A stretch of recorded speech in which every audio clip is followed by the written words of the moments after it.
Hi, I'm David Zizzo with the Oklahoman and News OK. I'm here with Dr. Douglas Beall, a radiologist in Oklahoma City, and he has a whole other life besides his medical career, his family, being a father and a husband. You just got back from part of this other life Yes. a week or so ago. Tell us where you were and what you were doing there. We were in western Papua, in part of Indonesia. And the goal for this one was to climb the seventh out of the 7 summits, so the highest peak on all 7 continents. And this, for me, was number 7. And we went as part of a group. Typically, we'll climb with the same people. We had a group of somebody that we've climbed with before and some new people, 2 new people, 2 old people, and I.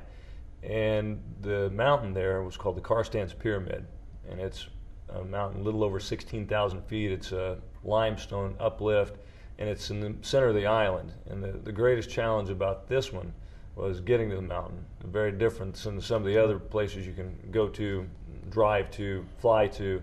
This one we had to trek to the jungle, through the jungle 6 days in and 4 days out, and it was probably a total of 12 days total, 6.5 and 4.5, and then out of the 12 days, 1 day of climbing, 11 days of jungle. Yeah, the last time I talked to you was after you had summited Everest, which is Yes. a whole different thing. That was 2 years ago. Yes. And then you were, this time you were telling me about how difficult that was, and what specifically, tell us about the guides that you had that took you there. Yeah, with the natives. Contrast that with Everest. Everest is a nice 9-day trek in through the Khumbu Valley, and it's through the area populated and occupied by the Sherpas. Very pleasant people, very affable, tea houses along the way, beautiful scenery. You get to base camp, and then the 2-month ordeal, the grind, starts. We go up and down, very difficult, and I think a lot of people are familiar with the process. There's nothing like that.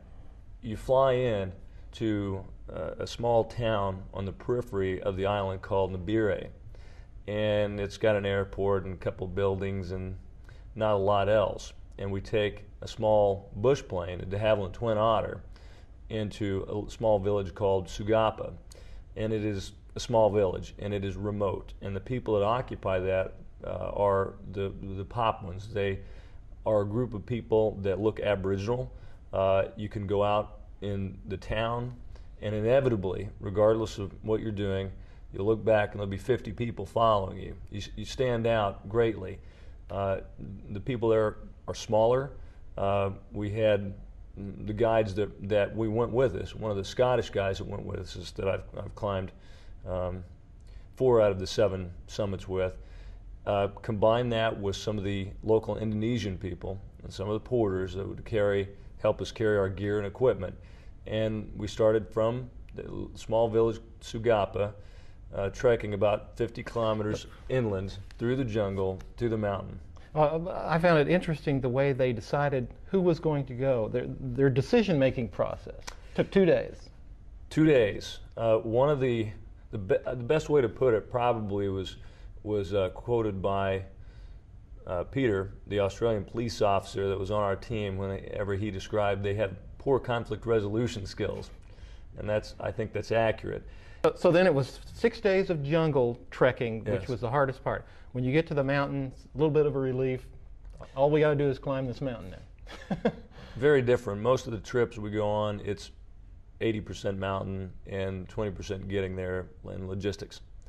This was less, is 5% mountain, and the rest of it was jungle.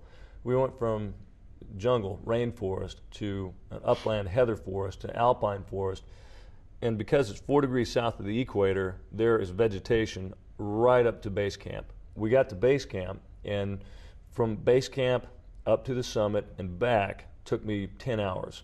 So it was a wonderful mountain, very steep, limestone, sticky, good handholds, good footholds, great weather, no clouds. We took off at 2 in the morning because typically the clouds would come in the afternoon and obscure your views.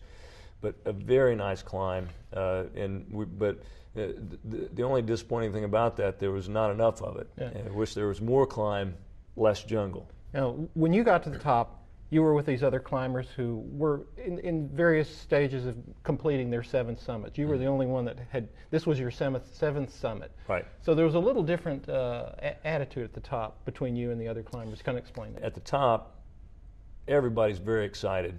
They were high-fiving, and they were really excited in the fact that I'd attained the 7th summit. But what I noticed is while they were excited and very pleased and very, very animated, I felt disappointed.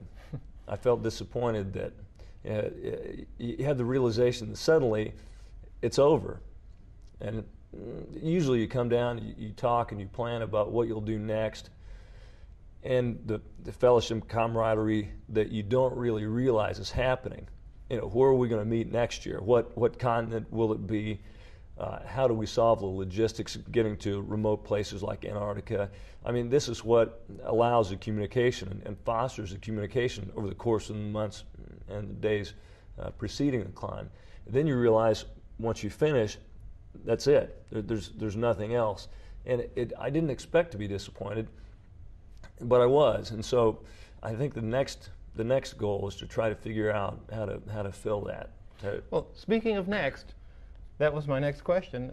You do have a next. I do have a next. We were invited last year by a team of Europeans, Belgians, to accompany them to the North Pole.